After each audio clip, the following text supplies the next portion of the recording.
게시물을 만들어 유포한 이른바 N번방 사태에 시민들의 공분이 더욱 커지고 있습니다. 이런 가운데 성착취 영상물을 텔레그램에 유포한 이른바 박사방의 회원을 찾아내기 위해 경찰이 수사에 착수했습니다. N번방 개설자를 추적하는 한편 26만 명으로 추산되는 회원들도 모두 수사한다는 방침인데요. N번방과 박사방 등의 회원은 수만 명에서 최대 26만 명일 것으로 추정됩니다.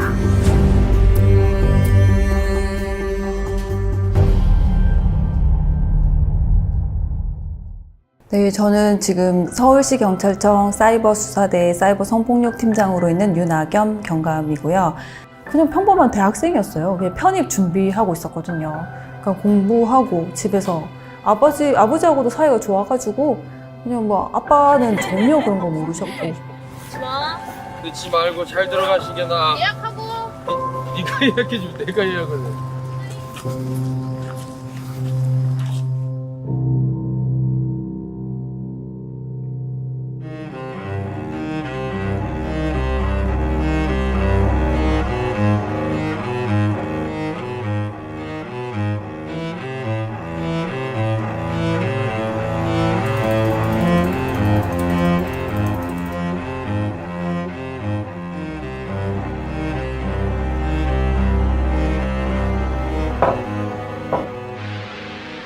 줄 테니 텔레그램으로 얘기하자고 쪽지가 오는 거예요.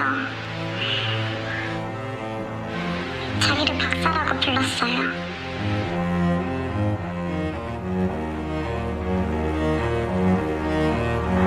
가슴 사진, 얼굴 사진, 성기 사진, 그 다음에 학문 사진까지 다 보내라고 했고 어떤 자세를 요구하면서 영상을 찍으라고까지 했었어요.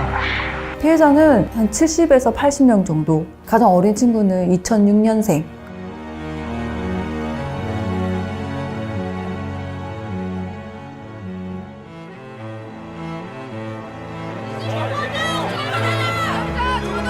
법정체 구형하라! 공범사들 처벌하라! 가해자는 감옥으로! 피해자는 일상으로! 너무 충격적이라서 이제 그게 며칠씩 잔상에 남기도 했고 아무도 이거 그만하자 이런 사람이 없어요. 수백 명, 수천 명이 그걸 관전하고 있는데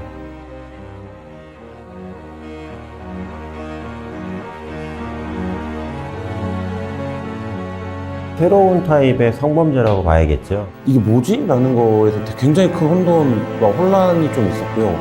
지옥이죠. 지옥이에요. 거대한 지옥이죠. 미성년자 피해자들 많은데 죄책감 안 느끼시나요? 죄책감 안 느끼시나요? 멈출 수 없었던 악마의 삶을 멈춰주셔서 정말 감사합니다. 음란물 유포 여부 인정하십니까?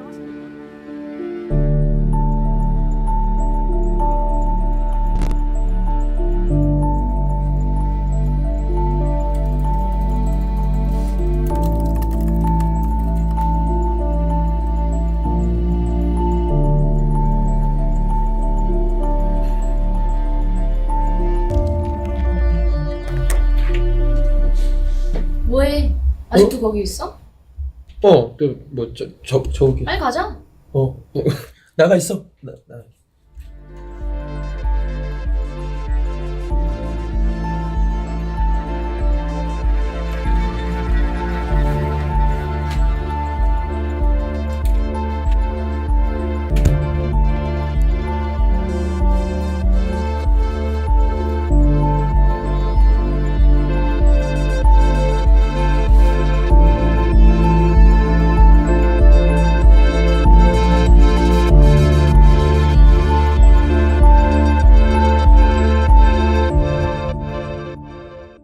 네, 저희는 N번방을 최초로 취재하고 또 신고 보도한 익명의 취재단이고요. 처음으로 N번방, 박사방을 보도했던 한겨레 신문의 김한 기자입니다. 네, 안녕하세요. 저도 2019년 11월에 텔레그램에 퍼지는 성착취 특별 취재팀에서 취재했던 한겨레 신문 기자 오연서라고 합니다. 대한민국의 20대 여성으로서 가장 심각하게 와닿던 사회 문제가 불법 촬영 그리고 디지털 성범죄였고, 그래서 그 문제를 심층 취재해서 공모전에 기사를 낼 생각으로 준비를 했었습니다. 저희의 처음 시작은 불법 촬영의 유통 경로를 쫓자라는 거였어요. 구글링을 막 하면서 불법 웹사이트들을 전전하다가 AV 스눕이라는 텔레그램의 왓치맨이 운영하던 블로그를 확인을 했고, 그 중에 있었던 게 이제 N번방과 관련된 글이었고요.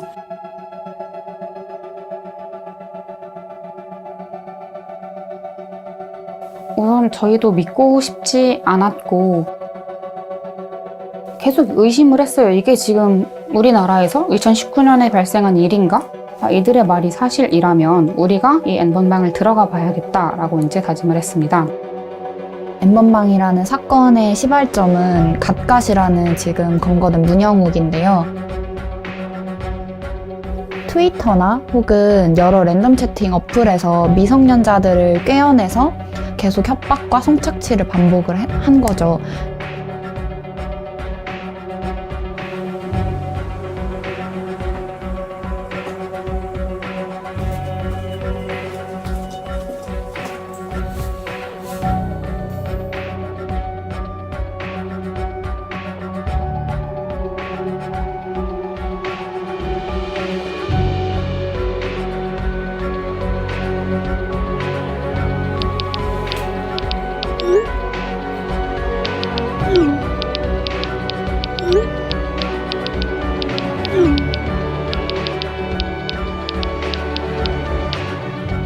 그래서 그 영상들을 모아서 N번방 안에 넣었고, 계속해서 또 다른 방이 만들어지니까 이거를 N이라고 해서 그 N번방이라고 이제 칭하게 된 것 같습니다. 그래서 저희는 1번방부터 8번방까지 다 입장을 해서 피해 영상들을 확인을 했습니다. 처음에 저희 신문사로 이제 제보가 왔어요. 그 인천 지역에 있는 고등학생들이 아동 청소년 물이 포함된 이제 성착취 동영상을 유통하는 텔레그램의 방을 운영하고 있다. 그때 처음으로 이제 텔레그램 안에 이제 그런 방들이 있다라는 걸 알게 된 거죠. 그게 2019년 10월 달이었는데요. 이후에 특별취재팀을 구성을 해서 취재를 시작을 했습니다. 그 텔레그램 안에 여러 방들이 있는데 제일 이제 악질적인 건 박사다라는 게 많이 었었고, 그래서 실제로 들어가서 봤는데 여기는 양상이 완전히 다르더라고요. 다른 방에 모여든 사람들의 목적은 비교적 단순하죠. 그러니까 동영상을 보는 거죠. 근데 박사방은 그게 아니에요. 박사방은 그게 아니라 박사가 저지르고 있는 범죄에 이입되는 거예요. 굉장히 가까이 와 있는 구체적인 여성을 대상으로 해서 그냥 모두가 다 수백 명, 수천 명이 이제 성범죄를 저지르고 있는 과정이 굉장히 저는 충격적이었어요. 이게 뭐지? 라는 거에서 굉장히 큰 혼돈과 혼란이 좀 있었고요. 지옥이죠. 지옥이에요. 그러니까 거대한 지옥이죠. 보통 한 방에만 150여 개 정도의 영상이 존재를 했는데 영상 한 개당 분량은 이제 한 3분 정도 됐었던 것 같아요. 1000명 단위로 그 가해자들이 상주하고 있었어요. 대부분이 나체였고 혹은 교복을 입고 있기도 했습니다. 중학생, 고등학생으로 보이는 피해자가 많았고 이제 간혹 초등학생으로 보이는 피해자도 있었는데요. 피해자들한테 시키는 행동 중에 이렇게 새끼손가락을 들고 사진이나 영상을 찍으라는 게 있었어요. 이해할 수 없는 그런 좀 엽기적인 행동들이 많이 있었어요, 그 안에서. 본인의 몸에 상처를 새기게 하는 그런 글자로 노예라고 새기게 한다거나 되게 우스꽝스럽다, 광대 같다. 그래서 이제 가해자들끼리는 광대 플레이라고 하면서 부르는 그런 행동들을 하게 했거든요, 피해자들에게. 이제 밤에 이제 나체로 외투만 걸친 채 길거리를 활보하게 한다든지, 아니면은 집 앞에 나가서 집 앞 현관이나 이런 데 나가서 이제 나체로 사진이나 영상을 찍게 한다든지, 이제 자위를 하는 모습을 스스로 찍게 시키는 거예요. 그런데 그 자위가 도구를 사용해서 자위를 하게 만든단 말이에요. 그래서 성기에 넣으면은 이제 훼손될 만한 그런 볼펜이라든지 아니면 학용품들, 그런 것들을 넣게 하던가, 거기에 이렇게 심한 짓을 할 수도 있구나 라는 생각을 하면은 정말 어떤 피해자의 고통이 전해지는 그런 느낌을 받았죠. 너무 충격적이라서 이제 그게 며칠씩 잔상에 남기도 했고, 이제 그게 피해자들의 몸에 평생 흉터가 남을 것 같다? 얘네들을 진짜 죽이고 싶다. 내가 얘네들을 죽이고 진짜 감옥에 가고 싶다라는 생각이 들 정도로 걔네에 대한 분노가 엄청났던 것 같아요.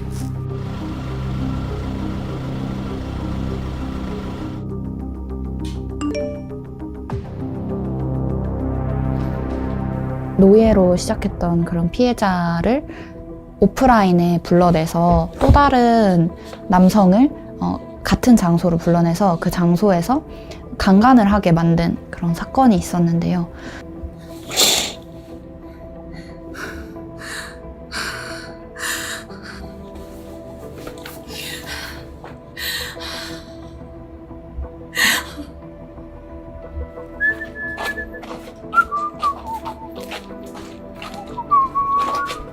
행위를 하는 그런 모습을 실시간으로 촬영을 해서 보내라고 지시를 했어요, 갓갓이.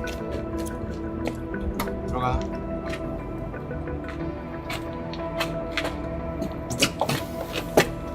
옆으로.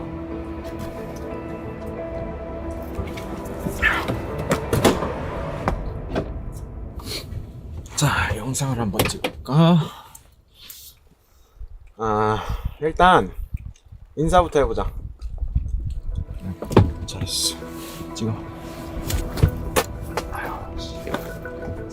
잠시만요. 잠시만요. 잠시만요.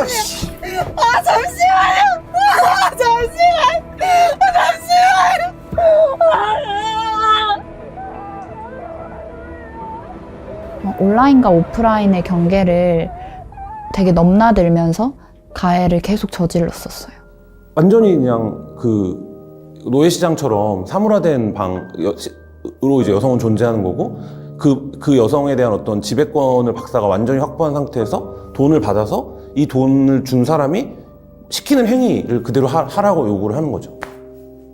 아무도 이거 그만하자 이런 사람이 없어요. 그러니까 수백 명, 수천 명이 그걸 관전하고 있는데 저는 처음에 그게 굉장히 좀 울렁거렸어요. 왜 여기서는 아무도 나서지 않는가? 되게 지친 상태로 보였고 또 되게 공포에 질려 보이는 피해자도 있었고 가해자들은 그렇게 말하거든요. 쟤네들이 좋아서 하는 건데 뭐가 저게 가해고 범죄냐라고 했지만 사실 피해자들의 어떤 피해 영상을 보면은 그냥 딱 봐도 즐긴다라고 보이는 피해자는 한 명도 없었거든요. 정말 폭력을 당하고 있구나라고 느낄 정도로 되게 하기 싫은 행동을 억지로 하는 모습, 그리고 되게 두려움에 떨고 있는 모습, 이런 것들이 많이 보였어요. 제 마음에 드는데 제 신상 좀 더 캐가지고 제 학교 앞에 찾아가서 강간하자. 그들의 반응은 정말 그야말로 하나의 만화를 본 듯한? 하나의 그냥 그들의 유희? 그들끼리 얘기를 하다가 야 뭐 몇 번 방에 누구 죽었대, 뭐 누구 자살했대, 이런 식으로 얘기를 했는데 한 가해자가 이왕 드실 거면 그냥 시원하게 한 번 더 보여주고 죽지, 이런 식으로 얘기를 하거든요. 이 피해자들이 생을 마감을 하든 걱정은 정말 하나도 없었어요. 그냥 본인들이 즐기는 하나의 요소, 즐거움일 뿐이었죠.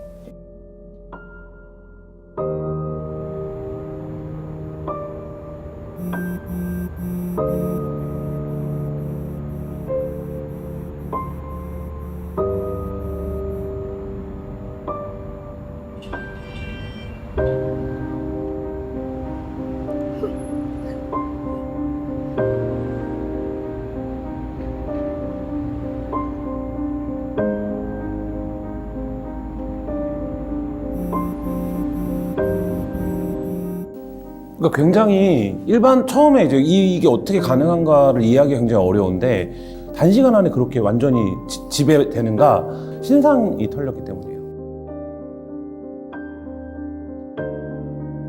그러니까 일을 구하는 사람과 일을 할 사람을 찾는 사람, 그러니까 구인과 구직의 관계였던 거잖아요.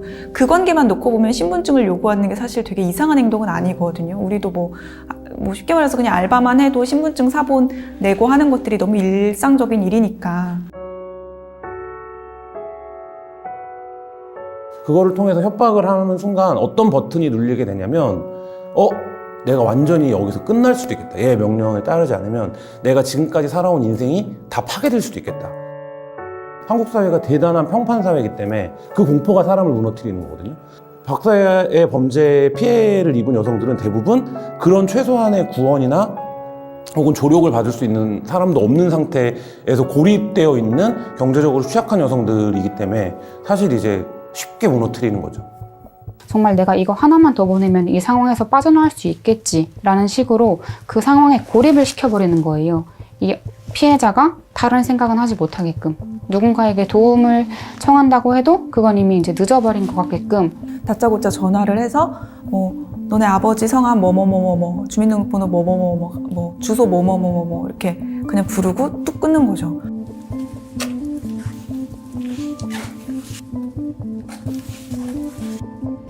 그때부터 이제 거의 이성적인 사고가 불가능하게 되는 거죠, 피해자들은.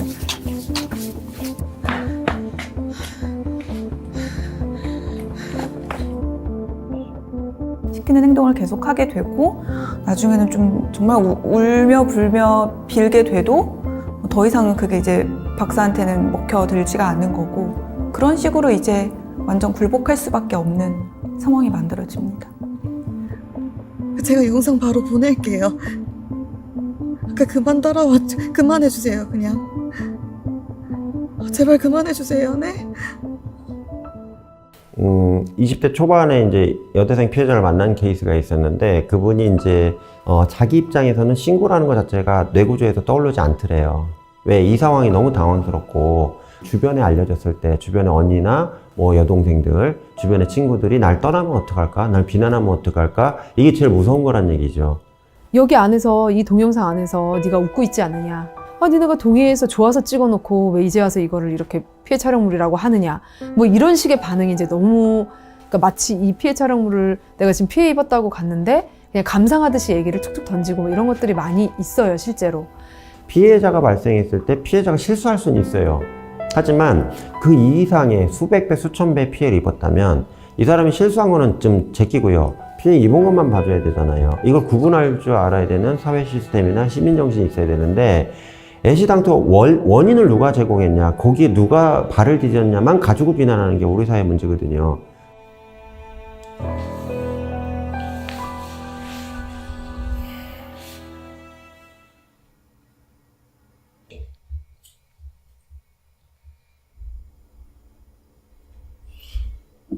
학생, 이런 거 모르는 사람한테 그냥 보내면 어떡해요?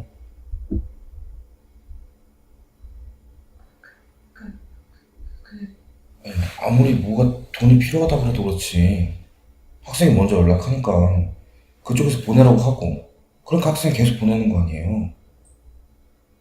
네, 이걸로 저희가 한번 조사를 한번 해볼 테니까 오늘은 지금 가죠. 그냥 가요? 네, 나중에 연락드리겠습니다. 근데 난 강간을 당한 거예요. 근데 누군지 모르겠어요, 그 사람이. 그래서 그거를 전전긍긍하다가 신고를 하러 가요, 누군가에게. 엄청난 용기가 필요하거든요. 근데 용기가 내서 신고하러 갔는데 경찰은 굉장히 사무적이고 티미하게 얘기를 해요. 그러면 그 여성이 받는 절망감이나 그 범죄 피해자가 받는 절망감은 사실 뭐 헤아릴 수 없는 거죠. 그러면 세상에 아무도 나를 구원해 줄 수 없다라는 건데.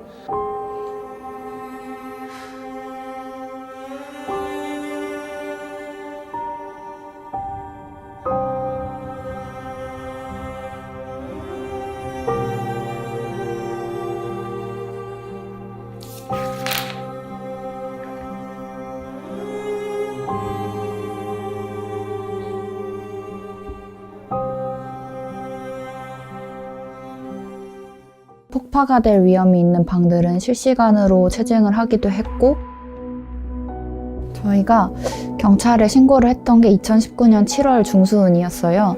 그때 당시에 사이버 수사팀에 있던 수사관 분이 심각성을 좀 크게 느끼셔서 이거는 그동안 봐왔던 그런 성범죄와는 좀 많이 다른 것 같다 하면서 경찰청에 인계를 하겠다고 말씀을 하시더라고요. 토할 뻔했어요.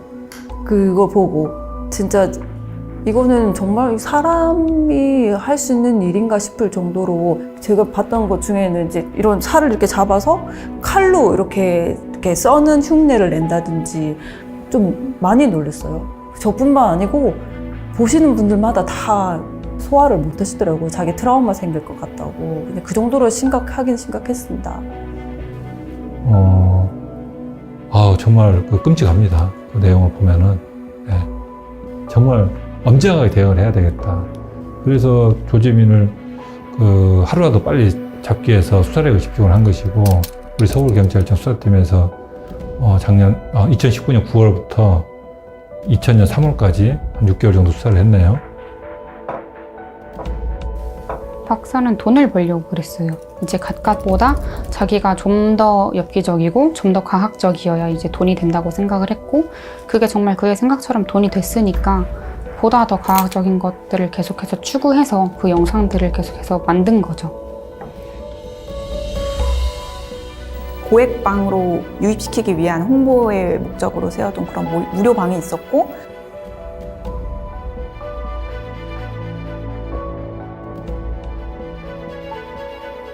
금액에 따라서 뭐 이렇게 등급이 나눠져서 시민 등급만 들어갈 수 있는 시민방이 따로 있었고, 돈을 좀 많이 내야 들어갈 수 있는 고액방이 있었고, 좀 더 이제 아예 범죄에 가담할 수 있게 하는 뭐 인간시장방 이런 식으로. 그다음에 조주빈이 처음에 이제 이 영상물을 사람들한테 팔 때 가상화폐를 썼거든요. 그래가지고 가상화폐도 추적을 했고.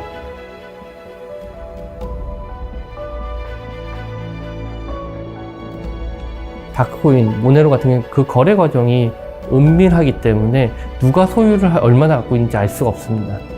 범죄자들이 많이 갖고 있겠죠. 한국의 메이저 거래소에서 작년에 퇴출이 됐습니다.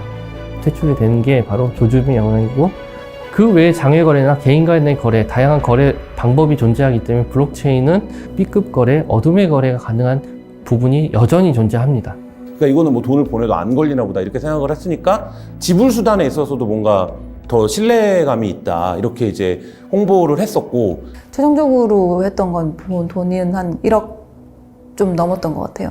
그 집에서 현금으로? 네, 현금으로도 발견됐고, 그다음에 모네로라든지 이런 데 남아 있는 거를 그냥 저희가 통으로 이제 이렇게 몰수를 한 것도 있고.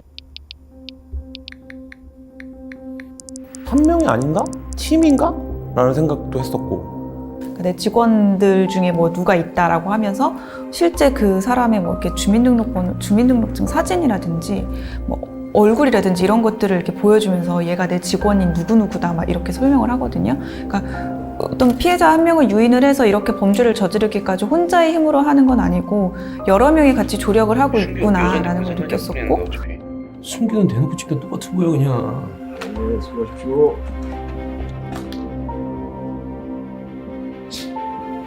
박사는 굉장히 치밀해서 한 번에 돈을 낸다고 입장시켜주지 않아요. 기본적으로 자기 방에서 좀 눈에 익은 아이디들을 중심으로 가입을 시켰고, 그 범죄 조직에서 만났던 애들도 다 그런 관계로 만난 거예요. 조주빈을 중심으로 그 작년 2019년 9월부터 12월까지는 이제 강훈이가 2인자로서 이렇게 방도 운영해주고 관리도 해주고 뭐 그렇게 했었고, 걔는 이제 돈도 날랐었거든요. 내가 이 여자 유인해서 오면 이 여자 영상물 나한테 보내줘. 이제 그렇게 이제 해서 이제 도와줬던 거죠.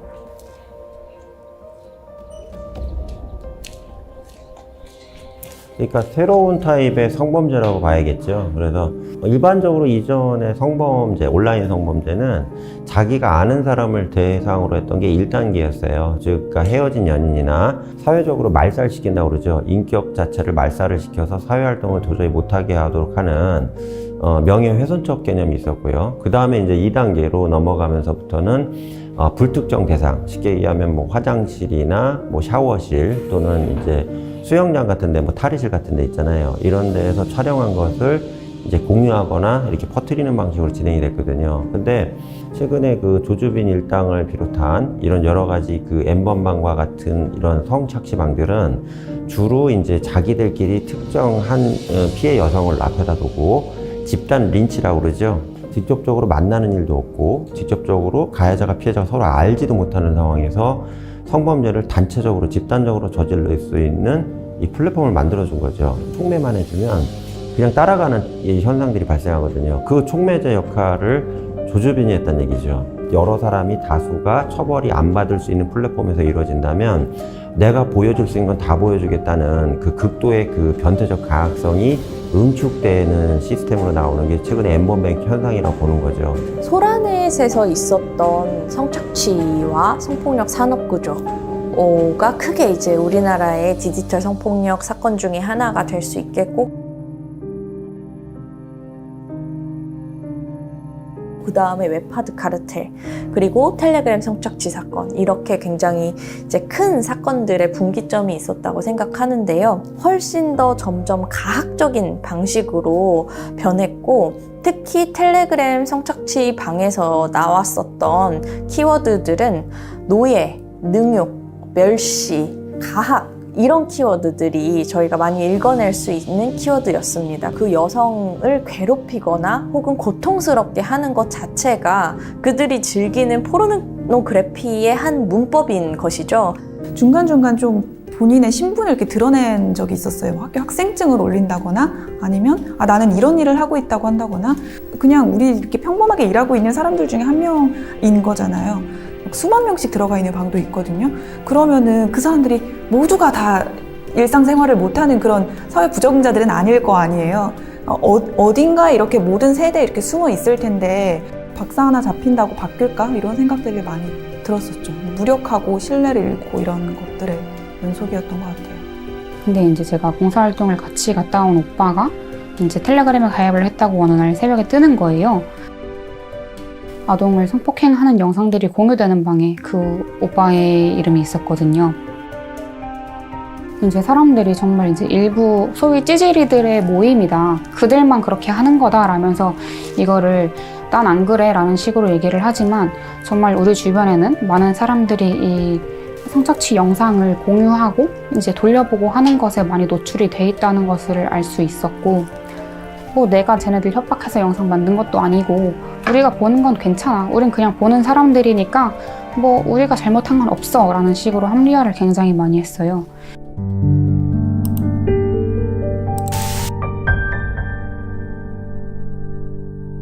당연히 해외에서도 디지털 기기라든지 인터넷 발달로 인해서 온라인 공간을 통한 성착취 사건들이 계속해서 산업화되는 양상이 비슷하긴 한데요. 그 규모나 심각성, 문화적으로 인식이 없는 부분 같은 거는 한국이 가장 심각했습니다. 웹하드 업체들이 2000년대 초반부터 해서 이와 같은 이 피해 촬영물을 긁어 모으고 돈을 벌고 있었는데요. 그게 거의 20년간 방조가 되었습니다. 영화라든지 드라마를 다운받는 공간에 이 피해 촬영물이 같이 유통되면서 이런 피해 촬영물들을 보는 것 자체가 그냥 성폭력이 아니라 야동, 꼴리는 동영상을 보는 거다라는 인식이 너무나도 많이 퍼져 있었던 거죠. 바로 복수를 하겠다는 거로 나왔거든요. 우리 한겨레한테 보복하겠다. 한겨레가 우리의 세계를 침공했다. 여러 방들에서 이제 김한의 신상을 털자 이런 모의가 있었고, 박사 같은 경우에는 이제 저의 가족 사진이랑 이런 거를 유포를 하면서 제 신상을 털어오면 뭐 고액방을 입장시켜주고 이제 뭐 10만 원을 주는 프로모션을 진행하겠다. 근데 이제 이 사진은 어떻게 구했지? 이런 사진들도 있었거든요. 그래서 이제 그런 부분에서 약간 위협적인 부분들이 있었고, 이제 박사가 한 번은 이제 한겨레 피해자를 만들겠다라고 했었었는데,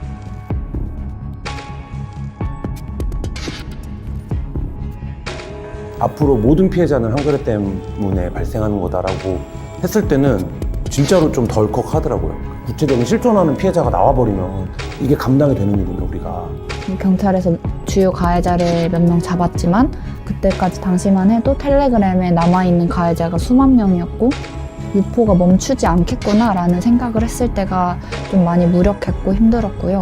이들이 대피소격인 방, A-1방, A-2방을 막 여러 개 만들어 놨어요. 그래서 그 방에서 또 같은 인원이 모여서 또 다른 방으로 만들어서 그 방에서 불법 영상물들을 공유하는 그런 거는 쉬지 않고 이어갈 수가 있었어요. 텔레그램은 저희한테 수사 협조를 안 해준다는 걸 걔가 알고 있었어요. 수사를 하고 있는 도중에도 범죄가 일어났어요.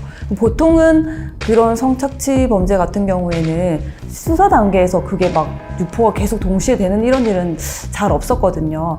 근데 그때 이제 박사 같은 경우에는 저희 이제 거의 수사팀을 놀리다시피 확신이 있었던 것 같아요. 안 잡힐 거라고. 지금까지 텔레그램은 어떤 범죄, 어떤 국가기관에서 요청한 사항이든 다 응답을 하지 않았습니다. 표현의 자유를 보장하겠다는 극단적인 메신저의 컨셉을 갖고 있습니다. 한국의 경우 텔레그램 사용자가 상당히 많고요. 중국은 위챗이 있는데 위챗에서 좀 위험한 내용은 다 텔레그램으로 갑니다. 그래서 텔레그램이 한중일 아시아의 범죄의 허브로 사용되고 있습니다. 근데 조금 이제 저희가 이제 접근을 했던 것 중에 하나가 트위터가 있었어요. 왜냐면 트위터를 조주빈이 그걸 이용을 했거든요. 트위터에다가 이제 광고 글을 올렸어요. 트위터는 협조를 해주는 곳이에요. 결정적인 거 돈을 쫓다 보니 나왔던 것 같아요. 모네로든 뭐 비트코인은 뭐든 이거 다 추적이 된다. 그 과정에서 흔적을 남기게 돼 있거든요. 그 흔적을 우리가 찾아내는 겁니다. 어려울 뿐이지 불가능한 것은 아니다. 수사하는데. 저희가 2020년도 3월 초에 얘를 딱 찾았어요. 박사가 조주빈이구나. 찾았는데 주거지가 저쪽에 있더라고요. 인천 쪽에 있어가지고. 거기를 거의 매일같이 갔어요, 직원들이. 선배, 저 조주빈 아닙니까? 그래서 계속 이렇게 하다가 이제 D-Day를 정했거든요. 그게 언론에도 나왔지만 3월 16일이었어요. 2020년 3월 16일 날. 선배님, 조주빈 저희 쪽으로 다가오고 있습니다. 확인. 내가 뒤로 돌아가서 퇴로 차단할 테니까. 니들이 앞에서 체포해. 이 새끼 도망가면 내가 잡는다. 알았지? 네, 알겠습니다.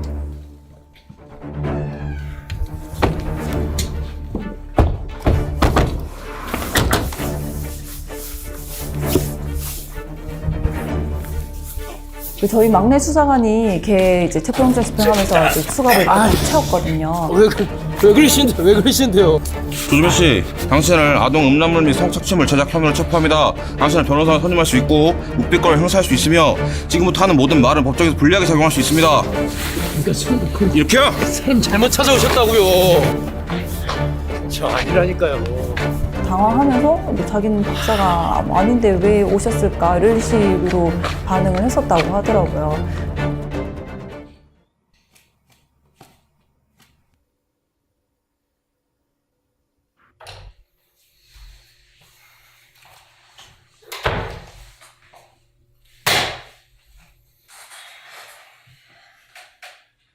자, 조주빈 씨, 텔레그램에서 박사 본인 맞죠?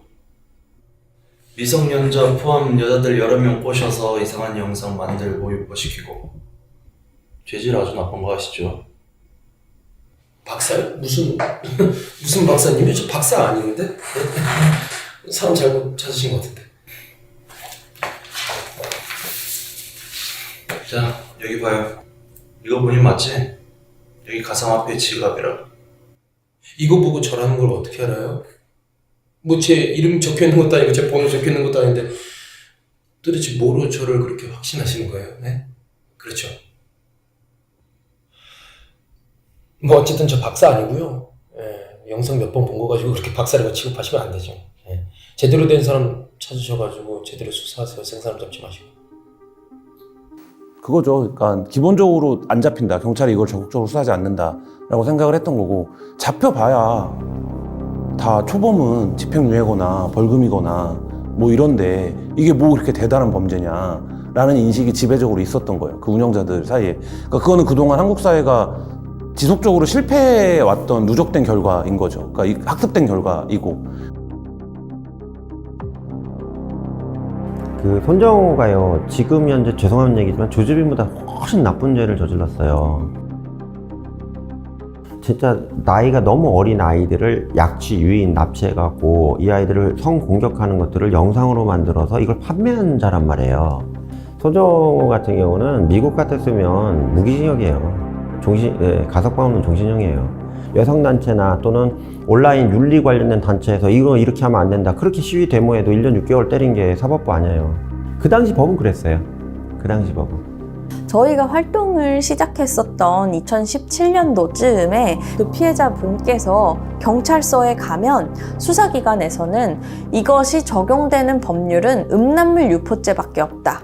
피해자분께서는 나의 성적인 촬영물이 음란물이라는 것을 수사기관에 입증을 해야 그 가해자들이 음란물 유포죄로라도 처벌이 되는 거예요. 형기나 학문이나 음모 같은 부분을 추가 체증해서 제출하라고 했을 때 집에 가는 길에 그냥 자살을 할까 싶었다. 내가 그것을 남성 수사관들에게 어떻게 제출을 하며 그 가해자들은 그런다고 하더라도 뭐 성폭력 처벌법으로 고소사건이 되는 게 아니라 사회적 법익을 해친 것처럼 음란한 것들을 사회에 유통시켜서 1년 이하, 1천만 원 이하의 굉장히 경미한 처분을 받게 되거든요.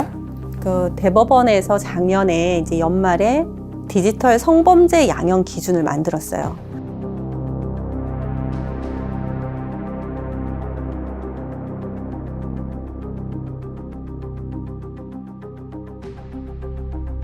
근데 만약에 N번방 사건이 터지지 않았으면 아마 더 딜레이가 되지 않았을까? 징역 40년? 처음 봤어요. 한 번도 성범죄로 징역을 뭐 몇십 년 나왔다는 건 들어본 적이 없어요.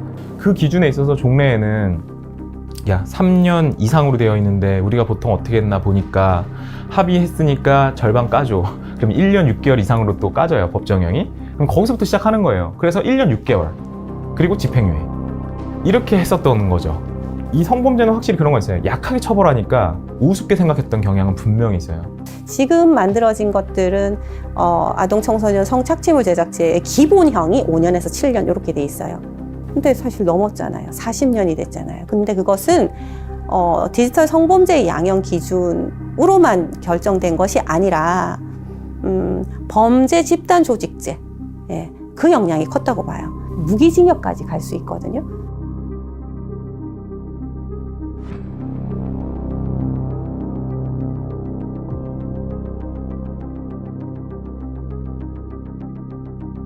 N번방의 경우에도 그랬죠. 그런 애들이 발생할까봐 신상을 다 공개를 해서 자기네가 다 가지고 있죠. 여기가 문제되면 나도 문제가 된다는 거를 철저하게 인식을 하고 서로 있다라는 그런 서로 간의 신뢰라고 해야 될까요? 공동의 목표를 추구하고 있는 뭔가가 거기에 들어가 있는 거예요. 거기 내에서도 어떻게 보면 일종의 카르텔이 있는 거죠. 우리가 과거에 생각했던 조직범죄는 통솔체계가 딱 만들어져야 되고 사람들이 대면해야 된다라는 인식이 있었던 것 같아요. 근데 지금은 그럴 필요가 없어요. 사람을 만나지 않아도 물건을 사고 소비하고 교환하고 할 수 있잖아요. 디지털 성범죄는 최적화된 범죄예요. 여성 청소년 중에서 성적인 활동을 하는 아이들에 대해서 우리 사회는 보호해야 될 가치가 없다고 생각해 온 것 같아요. 그리고 그 아이들이 굉장히 발칙한 아이들이라고 생각해 왔던 것도 있는 것 같고요. 거기에 저는 많은 게 담겨 있다고 생각합니다. 부모랑 통화를 하면은 옆에 아이가 있는 것 같은데 막 저랑 얘기하면서 막 혼을 내요. 어떤 경위에서 이런 일들이 벌어지고 발생하는지를 부모들이 잘 모르기 때문에 그냥 벌어진 사건만 보고 일단 혼만 내는 거예요. 그 가해자가 있음에 대해서 좀 인지를 하셔야 되는데 그런 것을 한다라는 걸 상상하기조차 싫어했던 그 사회의 특성이 저는 피해자들이 자기 문제들을 어떻게 바라보고 대처할 수 있었는가와 굉장히 연관성이 크다고 생각해요. 그러니까 그 친구들이 그 이어지는 행위들에 대해서 굉장히 무기력했잖아요. 드러낼 수 없었고 부모나 주변에 도와줄 수 있는 기관에 소소하지 못했고 이 과정은 다 이게 부끄러움의 과정이고 수치스러운 과정이고 그리고 도저히 내 주변 사람들은 이 현실을 하나도 납득하지 못할 거라는 걸 딱 깔고 있는. 빨리 오셔야 되는데 본인이 잘못했을까봐 부모가 알까봐 자기가 잘못했다는 어떤 인식 때문에 뭐 수사관한테 찾아갔을 때 신고하려고 해도 수사관이 자기를 굉장히 이상한 여자로 볼까봐 이런 것 때문에 망설이다가 한두 달이 그냥 지체돼 버려가지고 유포가 된 건들이 너무너무 많아요. 디지털 세계에서는 모바일 세계에서는 삭제가 없습니다. 내가 카톡장에 어떻게 뿌린 데이터, 페이스북이나 인스타그램에서 글을 올리고 영상을 올리고 삭제를 했다고 생각하는데 삭제했다고만 보이는 겁니다. 어딘가 레퍼런스로 하드에 백업이 되어 있습니다. 그 데이터가 한국 내에서만 돌았던 경우가 있겠지만 이제는 동남아시아, 중국을 거쳐서 세계적으로 유통이 되는 게 요즘 추세입니다. 안 그래도 소통을 하고 있었는데 홍콩에서 N번방과 비슷한 사건이 있었다.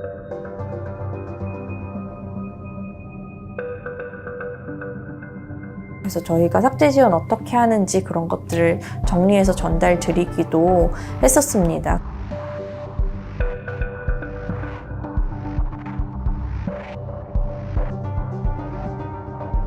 비슷한 상황들이 반복되고 있다고 느껴졌고 특히 이제 중국 같은 경우에는 이 디지털 성범죄를 아예 방치하고 있는 상황이고 저희가 모니터링을 하다가 봤을 때 중국 어로 이제 대화를 하는 그런 중국어로 된 그런 대화방도 분명히 존재를 해요. 엠번방의 영상도 존재를 하고 또 중국에서 만들어진 걸로 보이는 그런 성착취 영상도 존재하고요. 중국에 있는 불법 포르노 사이트들이 이전에 한국의 불법 포르노 사이트들과 굉장히 비슷한 방식으로 발전을 하고 있다는, 그래서 중국에서도 자국의 여성들의 피해 촬영물들도 굉장히 많이 유통되고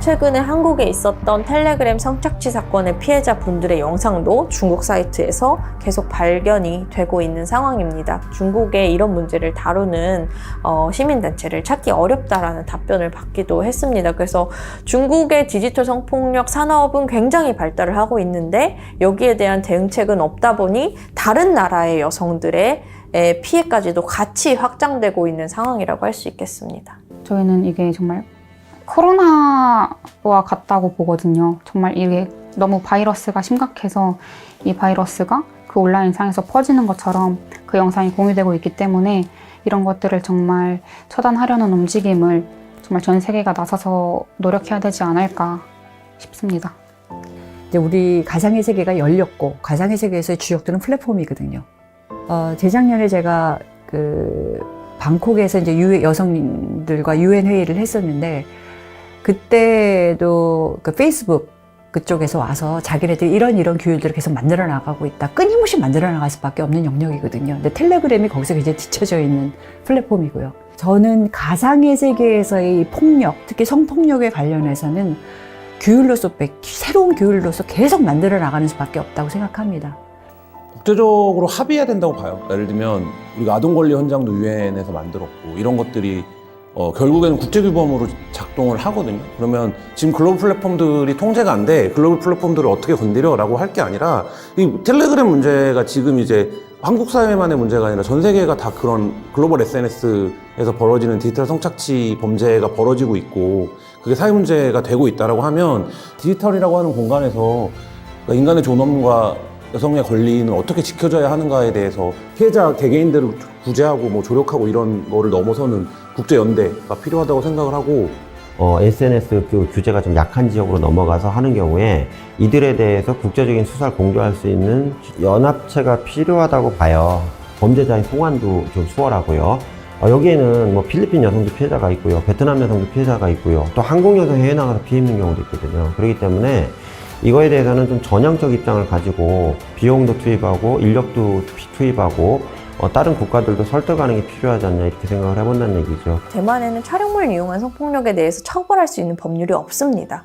이런 법률이 있다니 한국이 너무 부럽다. 이 법을 대체 어떻게 입법할 수 있었냐 이런 얘기를 주시기도 했고 어떻게 보면 한국이 이런 폭력이 가장 심각한 나라이기도 하지만 이 페미니즘과 여성주의가 확산되고 불과 몇 년 전 대만과 어떻게 보면 비슷할 수도 있었던 상황들이 많이 변화가 이루어졌다고 생각합니다. 그래서 한국이 더욱더 선도적인 역할을 하면서 다른 동아시아 국가들에게도 우리의 경험을 나누고 우리의 법 체계를 레퍼런스 삼아서 법률을 구성할 수 있도록 돕고 하는 작업들도 앞으로의 과제가 아닐까라는 생각을 하고 있습니다. 지금 이제 10대, 20대들이 이전에는 한 번도 없었던 세대의 등장이거든요. 그러니까 거의 태어날 때부터 디지털 기기가 있었고 인터넷에 네트워크에 접속이 가능했고 이런 환경 속에서 자라났기 때문에 아주 어렸을 때부터 그 범죄 영상들에 노출돼요. 근데 그게 아무렇지도 않고 나만 이걸 보는 게 아니라 이거를 나랑 같이 보는 사람이 수만 명이다라는 걸 확인해요. 계속 숫자로.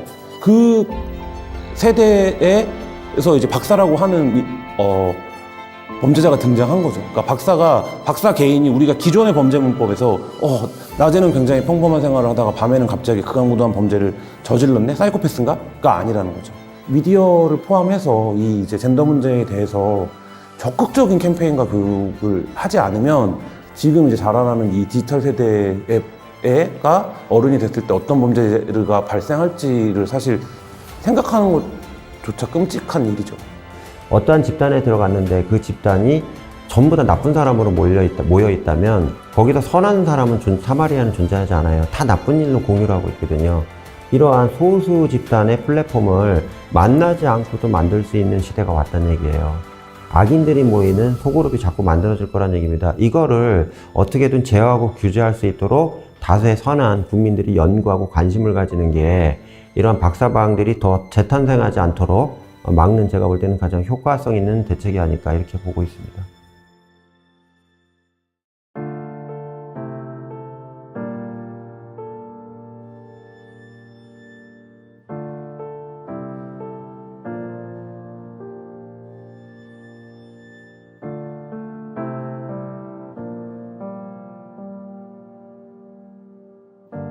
많은 분들께서 이제 뭐 나 하나 한다고 뭐가 달라져? 라고 이제 말씀을 하시는데 저희는 경험을 했잖아요.